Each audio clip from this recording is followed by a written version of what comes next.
I'm very honored to have this conversation with a worldwide guru like you, Professor Harry Mintzberg. Besides an irreverent guru, because you go straight to the substance of things and say it. This is very useful because when we approach an organization, it's easy to become hostages to false beliefs, fashions, and actual illusions. You've been dealing with organization for 50 years. In your opinion, what are the 5 most dangerous and widespread illusions regarding organizations today? Okay, I'm not sure I can focus on 5, but let me just mention several. I think one is what I call measuring like mad, which is we don't know what to do, so we measure. And we measure some things that can be measured, and we measure other things that really can't be measured. We can measure how long it takes to turn over a hamburger at McDonald's, but we can't measure how long it takes to put a stent in to an artery. Maybe the variation is just too great. So one is measuring like mad. A bigger one is what I call heroic leadership, that we build up this idea that the great one is going to come in and save us, and make much too much of fuss about leadership. Leadership is important, but there's more bad leadership than good leadership. In fact, it's a bit shocking in the world today politically how few really good leaders there are. It's just shocking. I mean, if we consider someone like Nelson Mandela,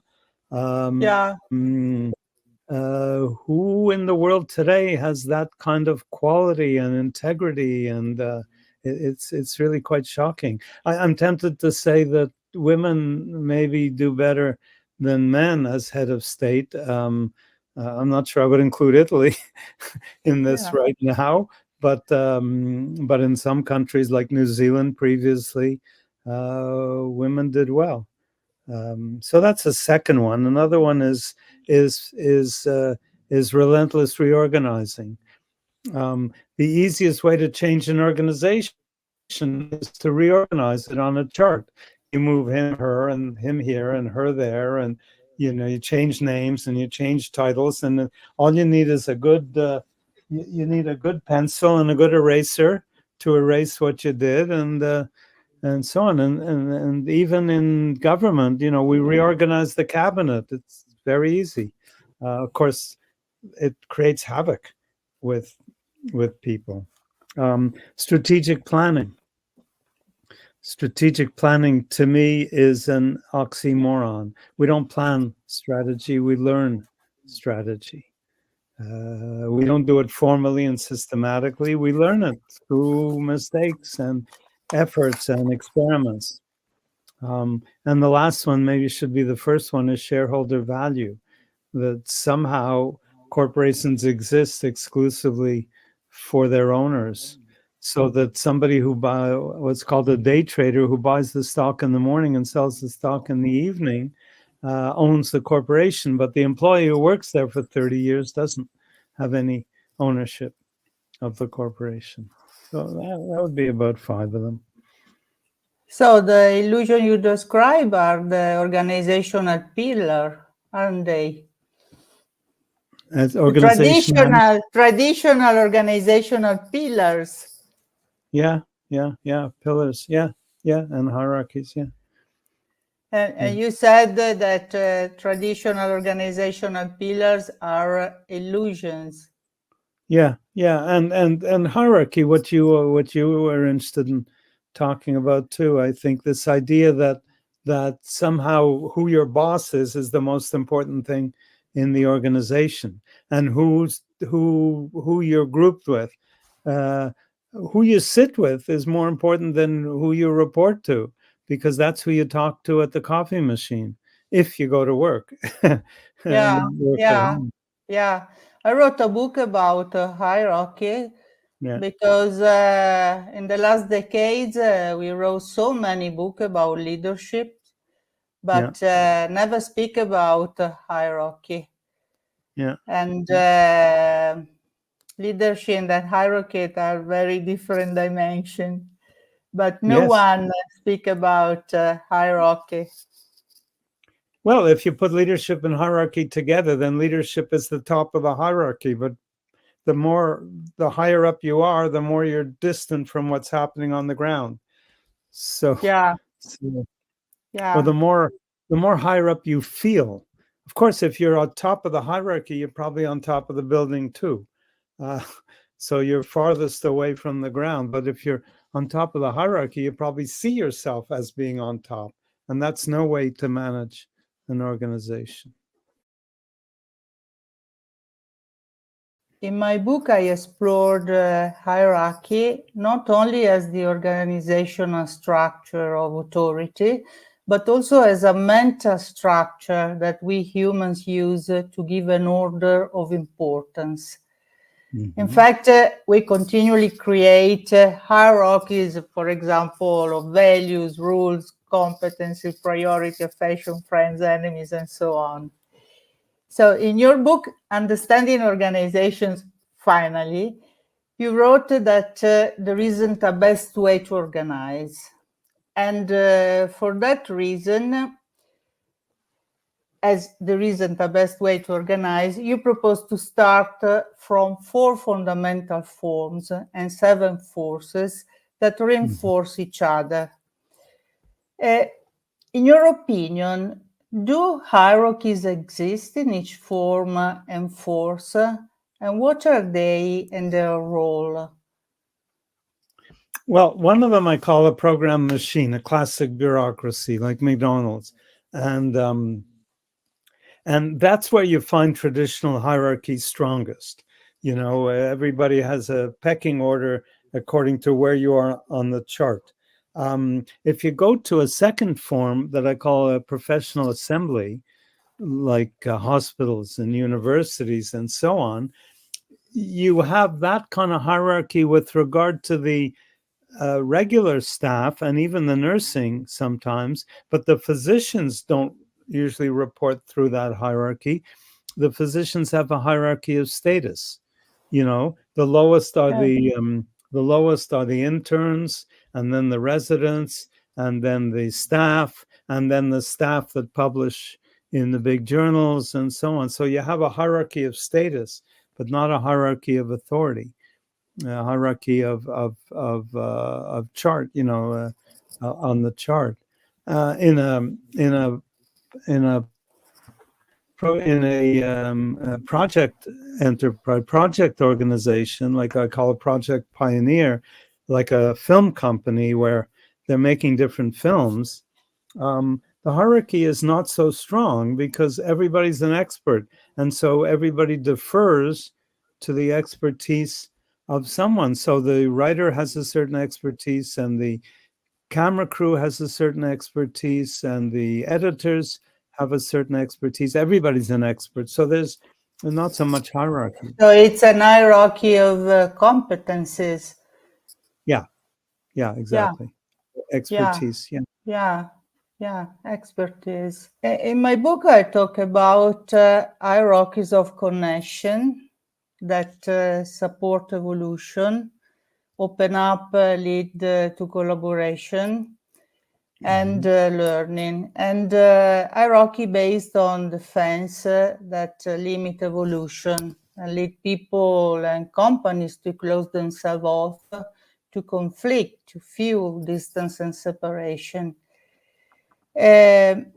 Defense hierarchies are activated by fear, linked to the principle of survival. And when these defense hierarchies are activated, we seek security through conflict or isolation. Connection hierarchies, however, are activated by the experience of mutual safety.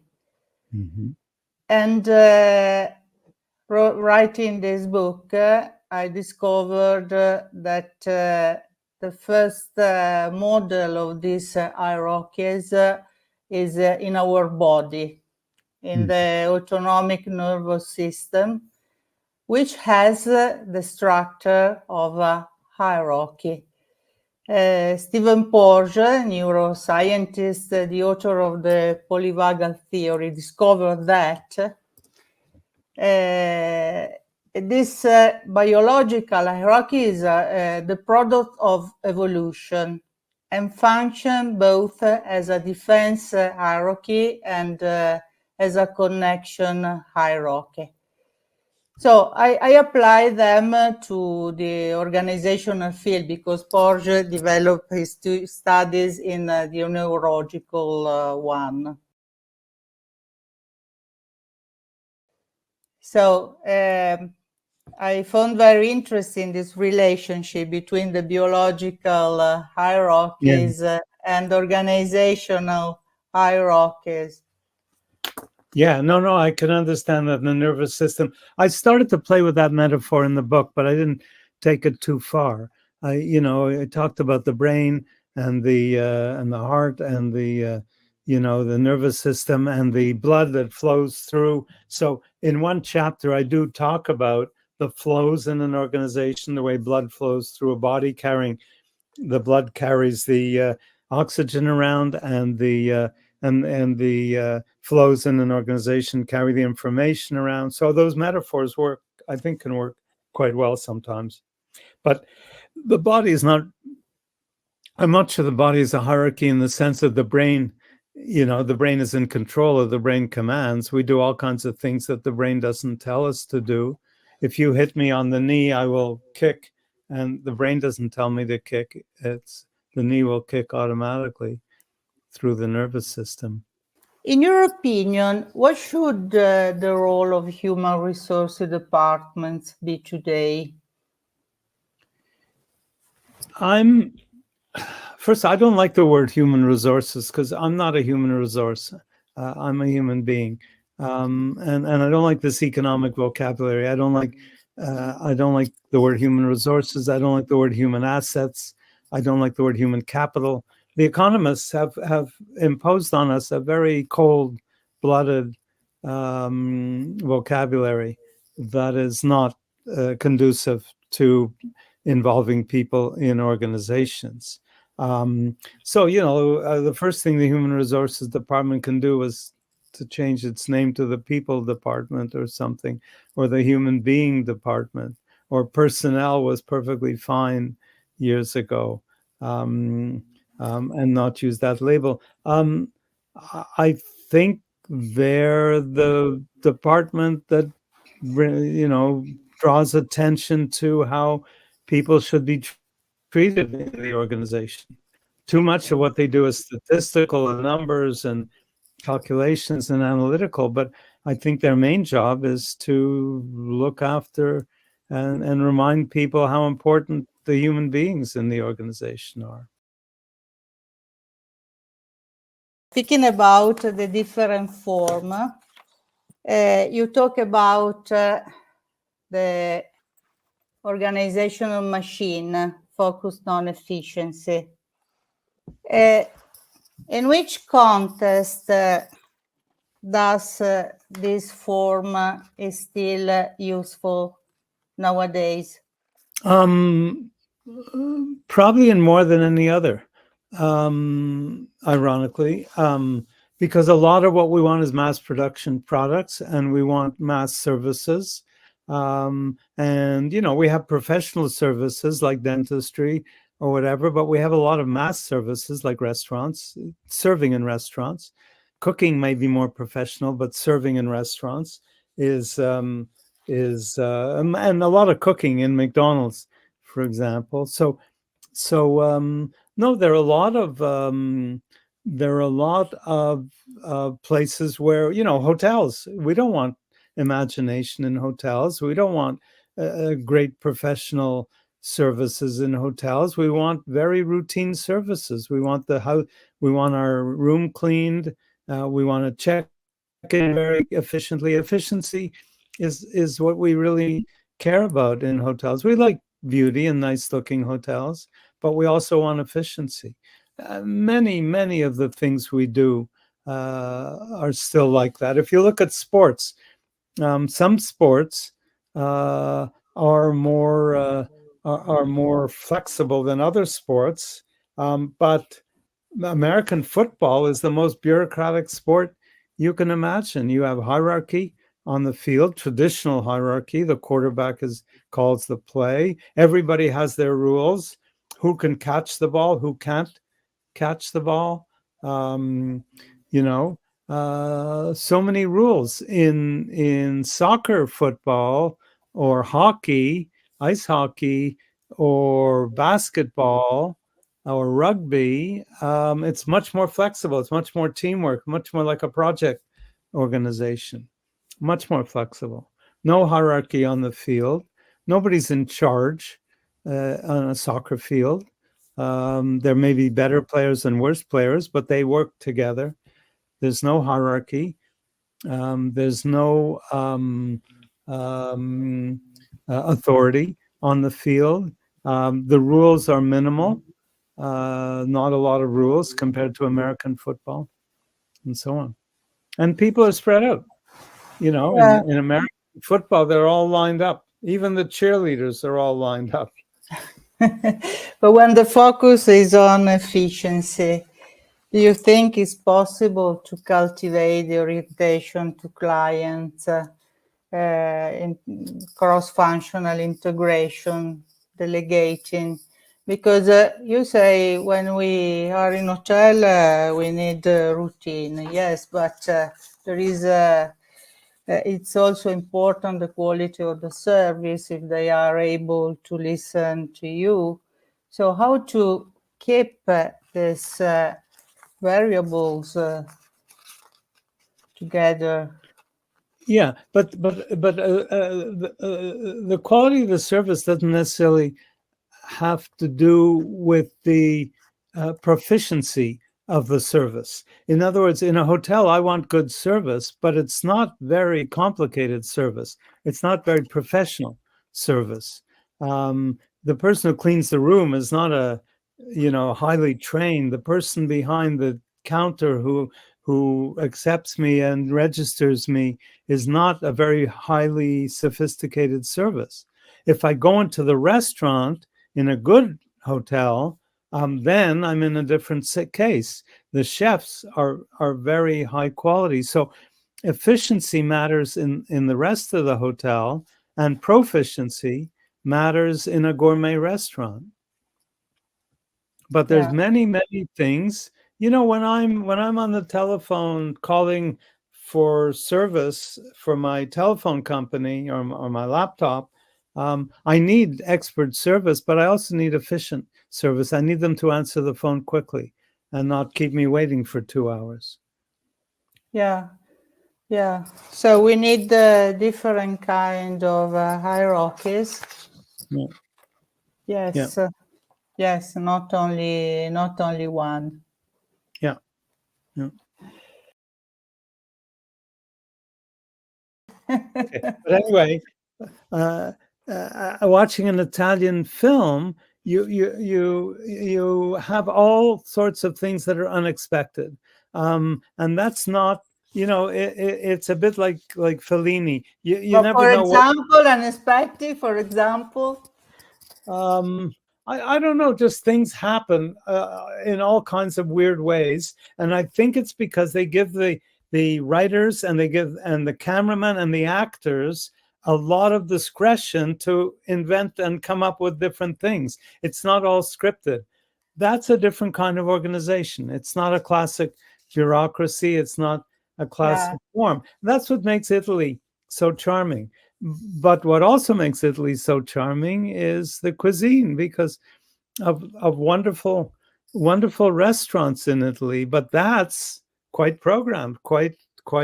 Every village has its pasta, and every place, if you want gnocchi, you go to Genoa, and if you want I don't know, something else, you go to another part of the country. So it's a completely different kind of organization again. And so there's an example of one organization that's based on proficiency, cooking in good restaurants, and another that's based on innovation, namely filmmaking. And Italy is very strong on those too. Maybe not so strong on bureaucracy. You know, the old story about making the trains run on time. It's bureaucracy that makes the trains run on time. Italians maybe don't like bureaucracy so much. Yes, you're right. You're absolutely right. Hmm. So, Okay. So Professor thank you. Mintzberg, I thank you for this very interesting conversation. It was an honor for me to meet you. And thank you very much for all your books. Thank you very much. They are a gift. Thank you. And thank you for interviewing me. It's a pleasure. Bye. Bye. Bye. Bye.